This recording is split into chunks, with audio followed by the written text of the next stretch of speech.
ഇന്ന് നമ്മൾ ഡിസ്കസ് ചെയ്യുന്നത് ഒരു ചെറിയ കുഞ്ഞിൻ്റെ റൂമിൽ എ സി വെക്കാമോ അല്ലെങ്കിൽ എ സി ഉപയോഗിക്കാമോ എന്നുള്ളതാണ്. ന്യൂബോൺ അടക്കം, അതായത് നവജാത ശിശുക്കൾ അടക്കമുള്ള കുഞ്ഞുങ്ങളുടെ മുറിയിൽ എ സി വെക്കാമോ? എ സി വെക്കാം, വെക്കുന്നതിൽ ഒരു പ്രശ്നവുമില്ല. പക്ഷെ അങ്ങനെ എ സി ഉപയോഗിക്കുന്ന സമയത്ത് നിങ്ങൾ ശ്രദ്ധിക്കേണ്ട കുറച്ച് കാര്യങ്ങളുണ്ട്.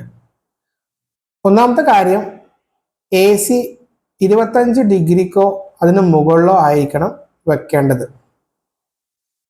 രണ്ടാമത്തെ കാര്യം, എ സിയുടെ കാറ്റ് ഡയറക്റ്റ് കുഞ്ഞിൻ്റെ ദേഹത്തോട്ട് തട്ടുന്ന രൂപത്തിൽ നിങ്ങളുടെ ബെഡ് ഇടരുത്. എ സിയുടെ കാറ്റ് ഒരിക്കലും കുഞ്ഞിൻ്റെ ദേഹത്തോട്ട് ഡയറക്റ്റ് തട്ടാൻ പാടില്ല.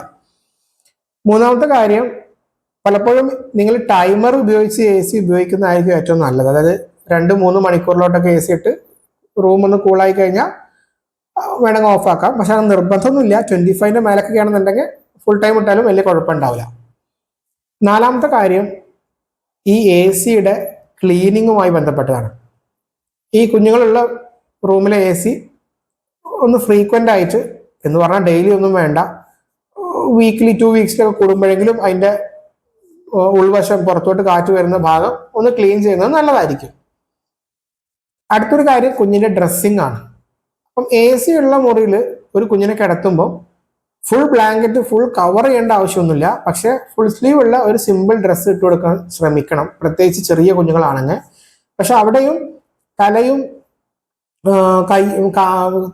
അതുപോലെ കയ്യുറ, കാലുറ അതൊന്നും വേണം നിർബന്ധം, ഷോക്സ് ഒന്നും വേണം നിർബന്ധമില്ല. ഒരു ഫുൾ സ്ലീവ് ഉള്ള കുപ്പായ ഇട്ട് കൊടുത്താൽ മതി, പ്രത്യേകിച്ച് ഒരു മാസത്തിനൊക്കെ മുകളിൽ പ്രായമുള്ള കുട്ടികളാണെങ്കിൽ. പിന്നെ പ്രീ ടേംസിന്റെ കാര്യത്തിൽ low birth weight preterms ആയിട്ടുള്ള 1 മാസത്തിന് താഴെ പ്രായമുള്ള കുഞ്ഞുങ്ങളുടെ കാര്യത്തിൽ മാത്രം നിങ്ങൾ കുറച്ചൊന്ന് നല്ല രീതിയിൽ കവർ ചെയ്യുക, സ്വാഡിൽ ചെയ്ത് വെക്കാം, പിന്നെ ഫുൾ സ്വാഡിലിങ് ചെയ്ത് വെക്കാം. അതല്ലാതെ 1 മാസത്തിന് മുകളിൽ പ്രായമുള്ള അല്ലെങ്കിൽ ഫുൾ ടേം ആയി നല്ല വെയിറ്റോട് കൂടി ജനിച്ച ഒരു കുട്ടിക്ക് അവരുടെ ആദ്യത്തെ 2-3 ആഴ്ച കഴിഞ്ഞാൽ കവറിങ് ഒന്നും വേണ്ട. ഒരു ഫുൾ സ്ലീവ് ആയിട്ടുള്ള കുറച്ച് ഒരു നല്ല കുപ്പായം, അത് കാല് വരെ കവർ ചെയ്യുന്ന മതി. തൊപ്പി, ഷോക്സ് ഒന്നും വേണ്ട. ഇനി അടുത്തൊരു കാര്യം, നമ്മൾ എ സി ഉള്ള മുറിയിൽ ശ്രദ്ധിക്കേണ്ട കാര്യം അല്ലെങ്കിൽ ഉണ്ടായേക്കാവുന്ന പ്രശ്നമാണ്, ഇപ്പൊ നിങ്ങളുടെ കുഞ്ഞിന് ഒരു മൂക്കടപ്പോ ജലദോഷമോ ഉണ്ടോ എന്ന് വിചാരിക്കുക. അങ്ങനെയുള്ള കുട്ടികൾക്ക് എ സി തട്ടുന്ന സമയത്ത് ഒരു മൂക്കടപ്പ്, സ്റ്റഫിനോസ് കൂടാൻ സാധ്യതയുണ്ട്. അതുപോലെ തന്നെ നിങ്ങളുടെ കുട്ടിക്ക് ഇപ്പോൾ വലിവ് ഉണ്ടെന്ന് വിചാരിക്കുക. ആ സമയത്ത് എ സിയുടെ കാറ്റ്, തണുത്ത കാറ്റ് അകത്തോട്ട് എടുത്തു കഴിഞ്ഞാൽ വലിവ് കൂടാൻ സാധ്യതയുണ്ട്. ഇവിടെ നിങ്ങളൊരു കാര്യം ശ്രദ്ധിക്കണം, നിങ്ങളെ കുട്ടിക്ക് വലിവ് വരാതിരിക്കാൻ അല്ലെങ്കിൽ മൂക്കടപ്പ് വരാതിരിക്കാൻ എ സി ഉപയോഗിക്കാതിരിക്കണം എന്നല്ല ഞാൻ പറയുന്നത്.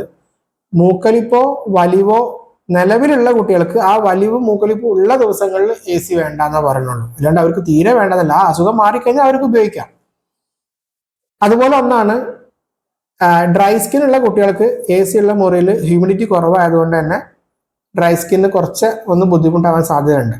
അപ്പൊ ഇങ്ങനെ മൂക്കടപ്പും ഡ്രൈ സ്കിന്നൊക്കെ ഉള്ള കുട്ടികൾക്ക് ഹ്യൂമിഡിറ്റി കുറവായതുകൊണ്ട് എ സി ഉള്ള മുറിയിൽ നിങ്ങൾക്ക് ചെയ്യാൻ പറ്റുന്നൊരു കാര്യമാണ്, ആ എ സി ഉള്ള മുറിയിൽ ഒരു ഹ്യൂമിഡിഫയർ വാങ്ങിച്ചു വെക്കാം.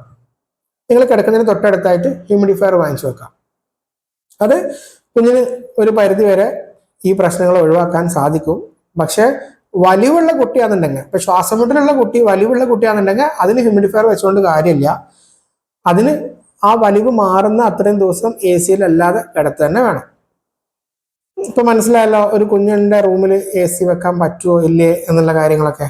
അതാണ് എ സിയുമായി ബന്ധപ്പെട്ട് നിങ്ങൾ അറിഞ്ഞിരിക്കേണ്ട കാര്യം. പാരന്റിങ് ജേർണിയുടെ ഭാഗമാവാൻ താല്പര്യമുള്ളവർക്ക് സബ്സ്ക്രൈബ് ചെയ്ത് കൂടാം. താഴെ കമന്റിൽ സെക്ഷനിൽ നിങ്ങളുടെ സംശയങ്ങൾ ചോദിക്കാം, നമുക്ക് മറുപടി പറയാം, നമുക്ക് ഡിസ്കസ് ചെയ്യാം.